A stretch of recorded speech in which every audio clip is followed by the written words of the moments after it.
જ્યાં લંકા તરફ જાય ત્યાંથી સુંદરકાંડની શરૂઆત થાય. હનુમાનજી મહારાજના અલગ અલગ વિઘ્નોમાં સુરસા, સિંહિકા, લંકિની આ અલગ અલગ વિઘ્નો હનુમાનજી મહારાજને ત્યાં યાત્રામાં વચ્ચે આવે.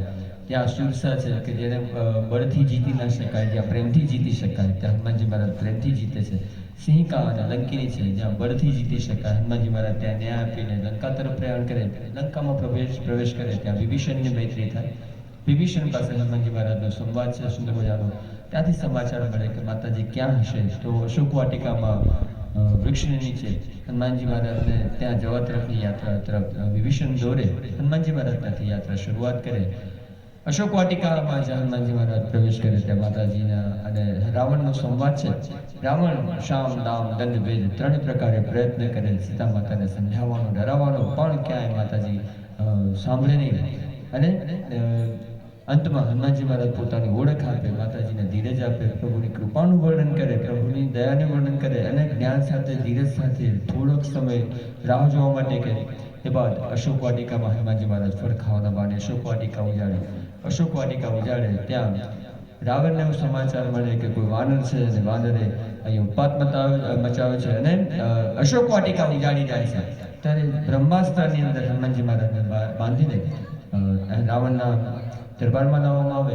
જ્યાં લાવવામાં આવે ત્યાં આપણે સૌ જાણીએ છીએ પ્રમાણે કે હનુમાનજી મહારાજનું સમર્પણ, પ્રભુની કૃપા, સીતા માતાનો સંતાપ, રાવણનો અહંકાર, આ બધા પરિબળોની સાથે એવું પરિણામ આવે કે પૂછના બદલામાં લંકા સળગે. ત્યાં પહેલો પડાવ સુંદરકાંડનો પૂરો થાય, જ્યાં શૌર્યનો સુંદરકાંડ, જ્યાં શૌર્યનો રાગ સાથેનો સુંદરકાંડ પૂરો થાય. એ વાત કરુણાની વાત છે. ત્યારે સીતા માતા રામજી માટે જે સંદેશ આપે એ પૂર્ણતાના ભાવ સાથે હનુમાનજી મહારાજ સ્વીકારે, સાંભળે અને પાછા પ્રભુ પાસે આવે. જ્યારે અહીંયા રામજી પાસે આવે ત્યારે અહીંયા પણ જે સ્થિતિ છે એ દુઃખમાંથી સુખમાં જવાની યાત્રા દરેક જગ્યાએ સુંદરકાંડ છે. જ્યારે હનુમાનજી મહારાજ વિભીષણને મળે તો વિભીષણને દુઃખમાંથી સુખ તરફ લાવે કે પ્રભુની કૃપા છે.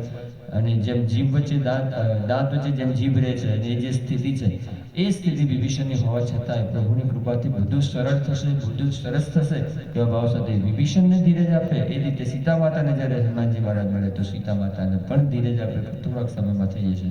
અને જ્યારે પ્રભુ પાસે હનુમાનજી મહારાજ પરત આવે ત્યારે પણ એ સ્થિતિ છે કે પ્રભુ વિચારે કે કેમ હશે, શું હશે, શું સ્થિતિ હશે. તો એ ક્ષણોમાં પણ હનુમાનજી મહારાજના જ્ઞાન, ધીરજ અને સમર્પણનું પૂર્ણ આપણને હનુમાનજી મહારાજના ચરિત્રને ખરેખર સમજવું હોય સુંદરકાંડ બહુ શ્રેષ્ઠ છે. આ સંવાદ આગળ પહોંચાડે જ્યાં વિભીષણ અને રાવણ વચ્ચે સંવાદ આવે.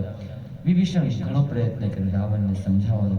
ગણીને 3 મિનિટ આપ તો સાંભળી લેશો તો વધારે સરળ પડશે તમને સુંદરકાંડ જ્યારે તમે પાઠ ગાતા હશો ત્યારે. કારણ કે તમે ગઈ લીધું પણ ખબર નહીં પડે કે આ શું થયું. એવું ના થાય. ઘેર ગયા પછી આપણને થોડું હા અમે આ ગાયું, આ સંદર્ભ હતો. વિભીષણ અને રાવણનો સંવાદ છે. વિભીષણ અને રાવણના સંવાદમાં વિભીષણ પૂર્ણ પ્રયત્ન કરે કે અહંકારને વશ થઈ રાવણ આ મૂક બ્રહ્મ છે, બ્રહ્મ પ્રત્યેલ છે અને એને સમર્પિત થવાય. રાવણ ક્યાંક પોતાના અહંકારને વશ થઈ વાત સાંભળે નહીં, વિભીષણનો પરિત્યાગ કરે. વિભીષણ અહીંયા પ્રભુ શ્રી રામને શરણાગત આવે. ત્યાં પણ આપણે અલગ ભાવથી અલગ રાખતી ગઈશું જ્યાં શરણાગતિના ભાવ સાથે વિભીષણ પ્રભુને શરણાગત થાય.